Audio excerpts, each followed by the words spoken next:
Hello, welcome to mathematics untold. आज हम लोग फिजिकल साइंस में बिहेवियर ऑफ गैस का आज हमारा लेक्चर 4 स्टार्ट होने वाला है।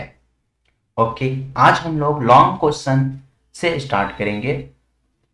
लेक्चर 1, 2 एंड 3 तीन लेक्चर में हम लोगों ने वेरी शॉर्ट क्वेश्चन हम लोगों ने खत्म कर चुके हैं। ओके, आज हमारा लेक्चर 4 होगा और क्वेश्चन नंबर 29 से स्टार्ट होगा। ओके, चलिए देखते हैं 29 क्वेश्चन में से हमें क्वेश्चन क्या कह रहा है। Okay, state the characteristics of gases. Okay, gas का कैरेक्टरिस्टिक्स बताना है। हम लोग सभी जानते हैं कि गैस का कैरेक्टरिस्टिक क्या होता है। गैस के पास कोई शेप नहीं होता है। ओके, और ना कोई वॉल्यूम होता है। Okay, its volume change with slight change in pressure.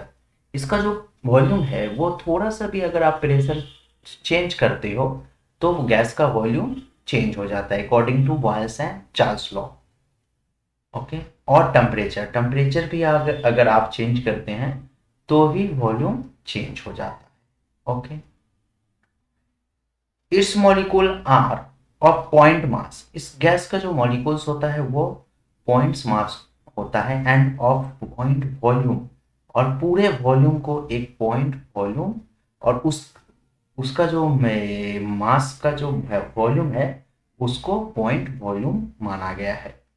Okay, there is negligible force, वहां पे कोई फोर्स नहीं लगता है। ओके, अगर कोई गैस है और गैस का दो मॉलिक्यूल्स है, दो मॉलिक्यूल्स के बीच में निग्लिजिबल फोर्स होता है। ठीक है, जिसको हम लोग वीक फोर्स कहते हैं, बहुत ही कमजोर फोर्स होता है। Okay, now the molecules of the gas are always in random motion. Okay, ये आप लोगों ने किसी ना किसी छोटी क्लास में पढ़ा होगा कि जो मॉलिक्यूल्स होता है वो रैंडम, गैस का जो मॉलिक्यूल्स होता है वो रैंडम मोशन में होता है। ओके, अच्छा, इस मोशन को हम ब्राउनियन मोशन कहते हैं। ठीक है, इसको हम लोग काइनेटिक थ्योरी ऑफ गैस भी कहते हैं।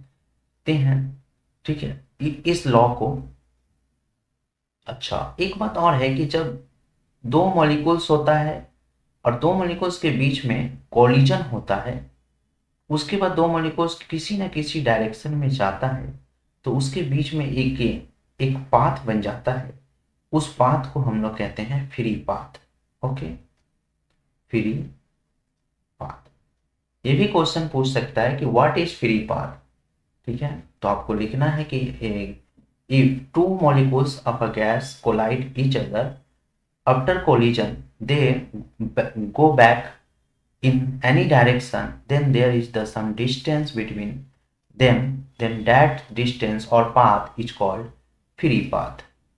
Okay, अच्छा आप अपने लैंग्वेज में लिख सकते हैं। नाउ ये क्वेश्चन नंबर 29 जो है उससे आपका 2 मार्क्स का क्वेश्चन आ सकता है, 2 to 3 मार्क्स का क्वेश्चन यहाँ से रहता है। Right the kinetic theory of gas.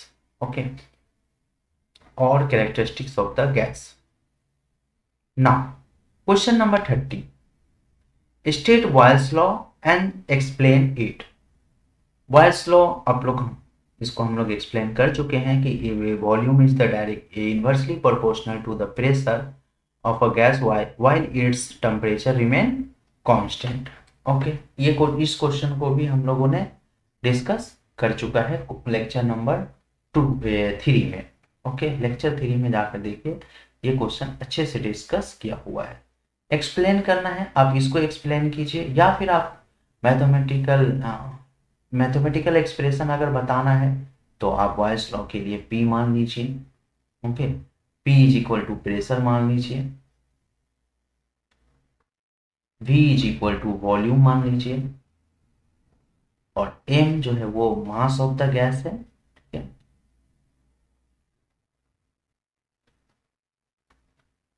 और T जो है वो एब्सोलूट टेम्परेचर है, लिख लीजिए absolute temperature of the gas.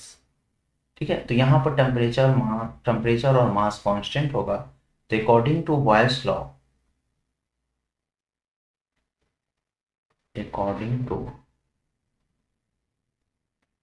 Boils law, okay, P proportional to 1/P।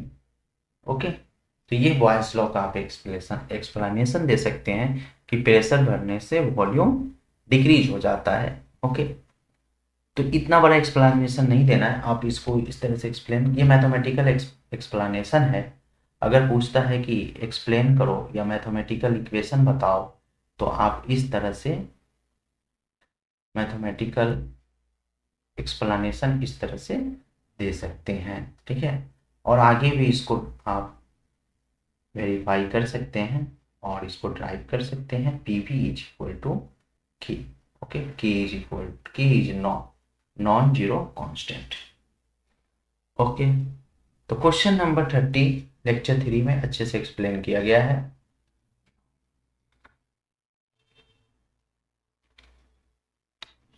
Question number 31, state Charles law and explain it.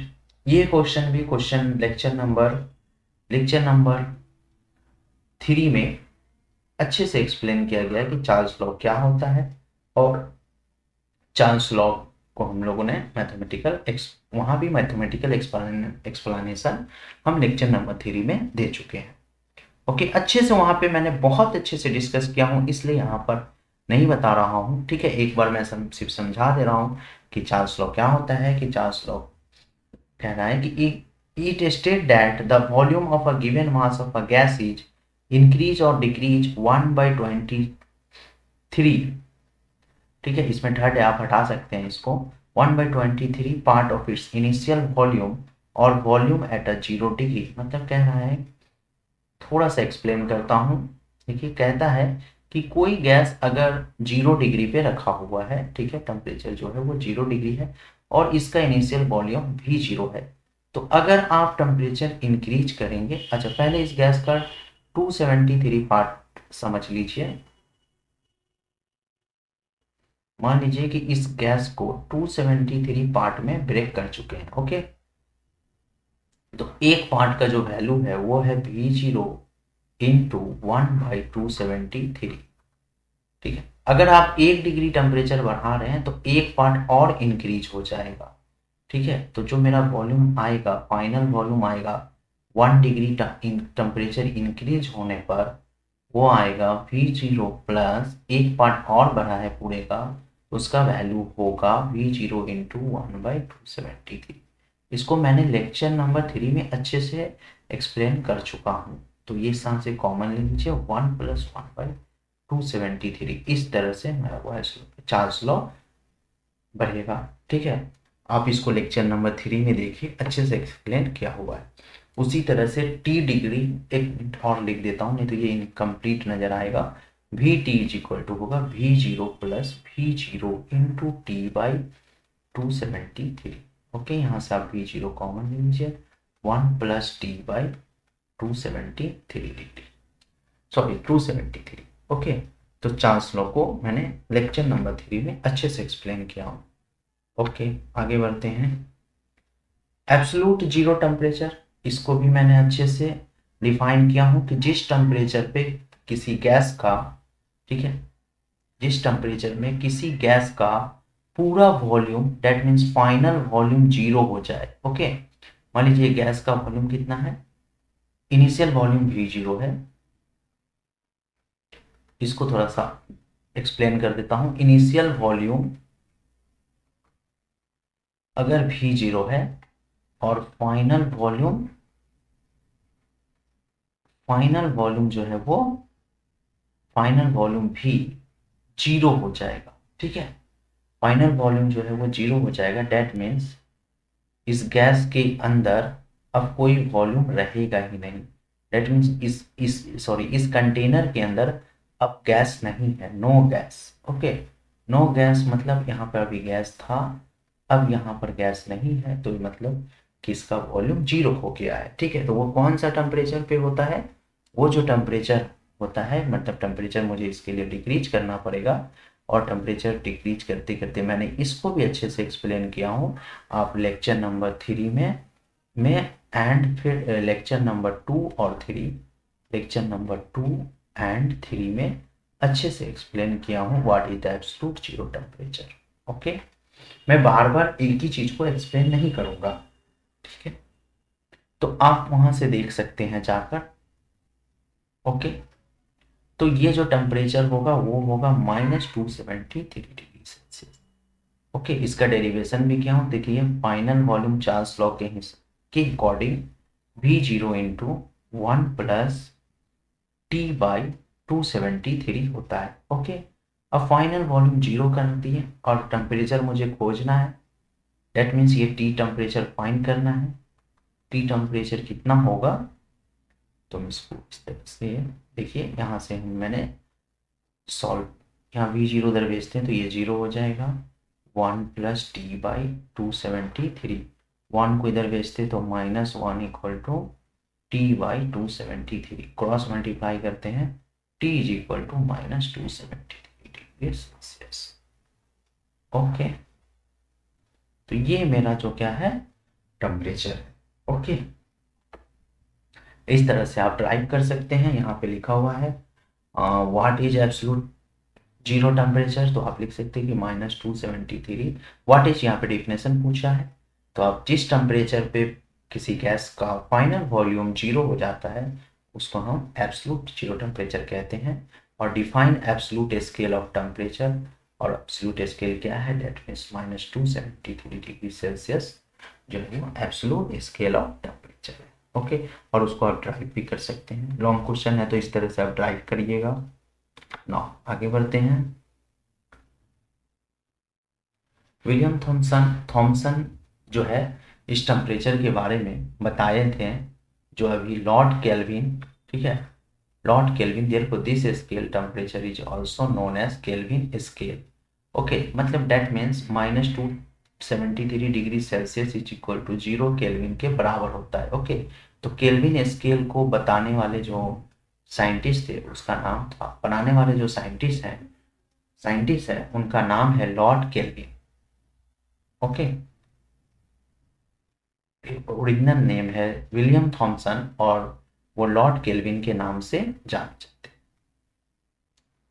Okay, now question number 33, how is absolute zero obtain from the this law. Okay, आप देखिए अभी यहाँ पे explain किया हूँ इसको किस तरह से ऑब्टेन करेंगे, तो आप इसको, आप यहाँ से पूरा इस क्वेश्चन को आप फिर से लिख सकते हैं। ओके, ये 33 का आंसर हो जाएगा। Now 34, establish the combined law of boils law and Charles law. Okay, मुझे बॉयल्स लॉ और चार्ल्स लॉ का कंबाइंड लॉ बताना है। बॉयल्स लॉ, ठीक है, फॉर बॉयल्स लॉ, ठीक है, पहले आप डिफाइन कर लीजिए कि प्रेशर, चलिए बताते हैं, P फॉर प्रेशर, चलिए यहाँ पे समझा देते हैं। Let us assume P is equal to pressure, V is equal to volume, जो जो जरूरत पड़ेगा, T is equal to temperature और M is equal to mass. From Boyle's law हम क्या जानते हैं, V proportion to 1/V। Actually book में लिखा रहता है P प्रोपोर्शन टू 1/V, लेकिन जब किसी भी लॉ को आप कंबाइन कीजिएगा तो V से स्टार्ट कीजिएगा। ओके, ये नंबर 1 दीजिए। चार्ल्स लॉ हम लोग एब्सोल्यूट टेम्परेचर वाला चार्ल्स लॉ लेंगे, केल्विन टेम्परेचर बोल सकते हैं, केल्विन टेम्परेचर में हम लोग चार्ल्स लॉ अप्लाई करेंगे।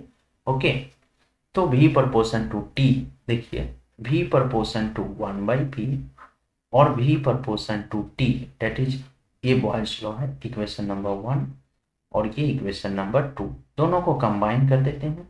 V proportion to T/P, okay, V is equal to KT/P, PV is equal to KT।